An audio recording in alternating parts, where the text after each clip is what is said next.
Hey, bonjour à tous. Dans notre dernière capsule, nous avons parlé de la vie du disciple, de ce que le disciple doit faire chaque jour pour grandir dans sa vie de disciple.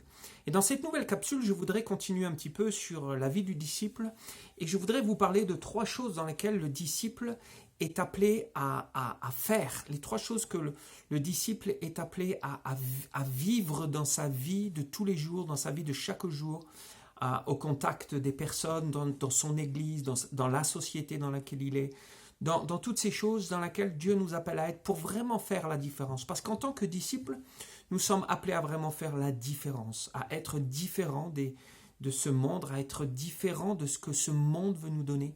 Et en tant que disciples, nous avons besoin de vivre ces trois choses qui sont pour moi importantes et dans lesquelles je travaille pour y être le plus possible et dans lequel Dieu me donne la grâce de pouvoir le vivre parce que nous sommes appelés à vivre cela. Et nous avons vu dans la capsule d'avant, dans la vie du disciple, qu'il est important de vivre cette parole de foi.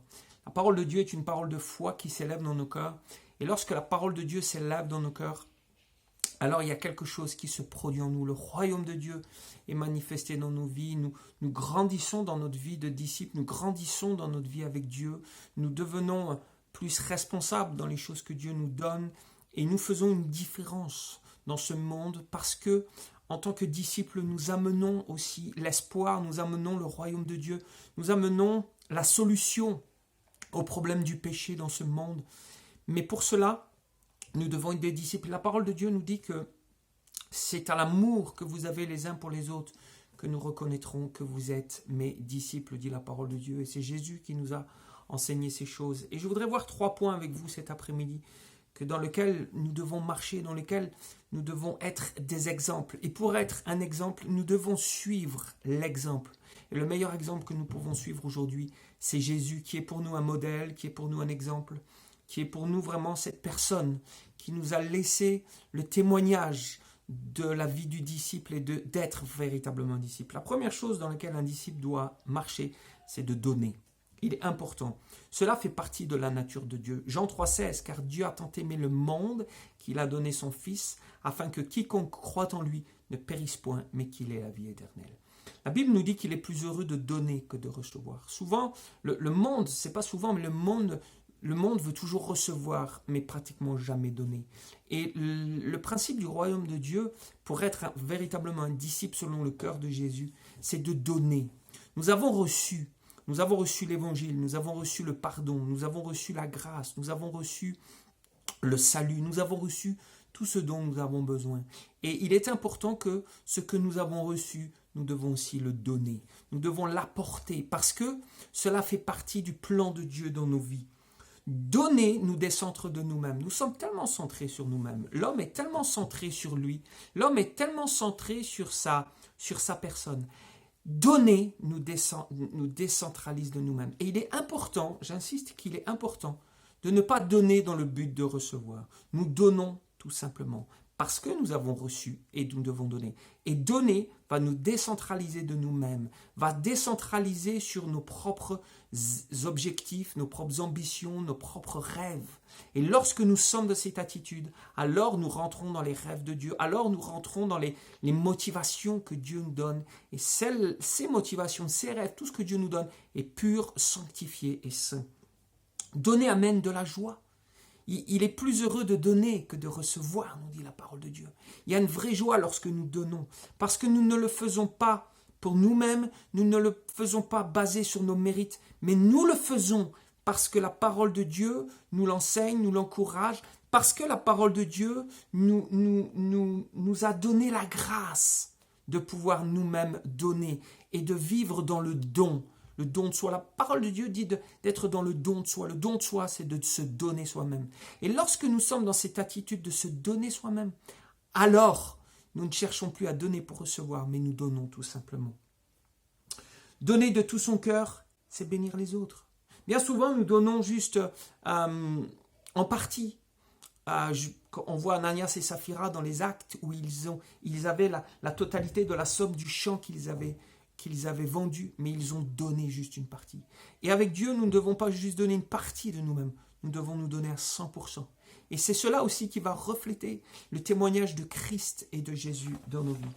Donc la première chose que Dieu nous dit, c'est de donner. Donner avec un cœur reconnaissant. Avoir cette attitude d'être dans la joie et dans la reconnaissance de donner. Le deuxième point que Dieu nous appelle à faire, c'est de servir. Un disciple sert. Le service fait partie intégrale du disciple. Et servir, ce n'est pas juste le dimanche matin à l'église. Servir, c'est servir les autres. C'est servir son prochain, nos voisins, nos collègues de travail, nos familles, nos amis, les personnes autour de nous. Il est important de servir. Dans la notion de service, il y a vraiment une notion de se donner, d'apporter quelque chose qui va coûter, qui va nous coûter quelque chose.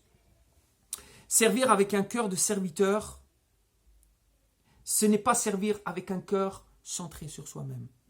Jésus a été le serviteur de nous tous. Il a servi. On voit Jésus avec ses disciples quand il lave le pied de ses disciples. Il se positionne en tant que serviteur. Jésus a servi. Jésus a été un serviteur. On le voit dans la parole de Dieu. Et si Jésus lui-même a été un serviteur, alors nous sommes appelés à nous-mêmes à être des serviteurs et à servir les autres. Le service est un don de soi. C'est ce qu'on disait avant, donner, servir. Les deux vont ensemble. Lorsque nous servons vraiment selon le cœur de Dieu, alors nous donnons ce que nous avons de meilleur. Le service, c'est donner ce qu'il y a de meilleur de nous-mêmes. De ne pas donner un rabais, de ne pas donner même 99%, c'est de donner 100% de ce que nous pouvons donner à nous-mêmes, à nos familles, à nos amis, à nos voisins, à nos collègues de travail, à notre Église. C'est tellement important. Nous devons servir dans la prière. Amen. Nous servons dans la prière, nous servons à l'Église.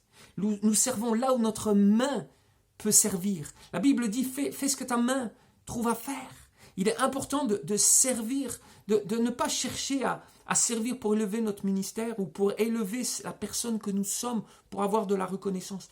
Nous devons juste servir, avoir cette attitude de cœur comme Jésus a eu cette attitude de cœur de servir.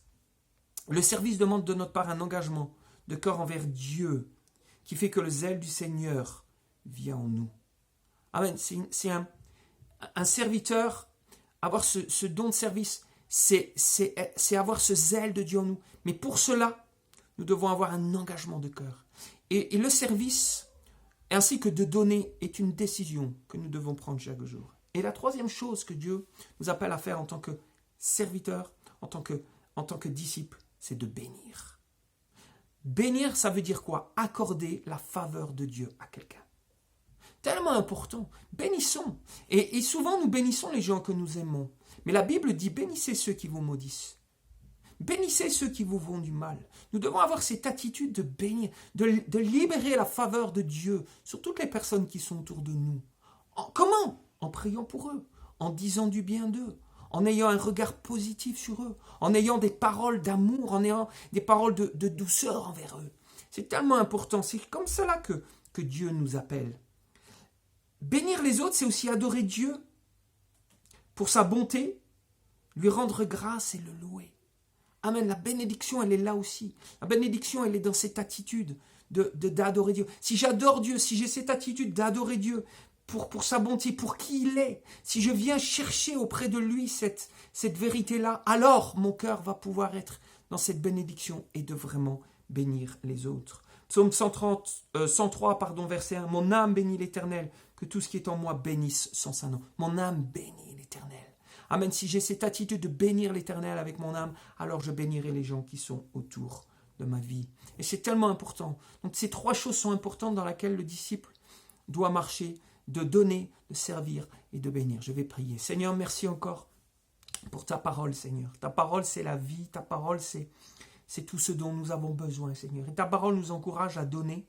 Ta parole nous encourage à servir. Ta parole nous encourage à bénir. Et nous voulons, en tant que disciples, Père, marcher dans ces trois domaines-là, dans ces trois choses à laquelle nous sommes appelés, dans laquelle tu veux que nous grandissions. Seigneur, merci de nous aider à être des donateurs. Merci de nous aider à être des serviteurs. Merci de nous aider à être de ceux qui bénisse, papa, et de vraiment, à travers ces 3 choses-là, de faire la différence dans ce monde, dans cette société dans laquelle nous sommes.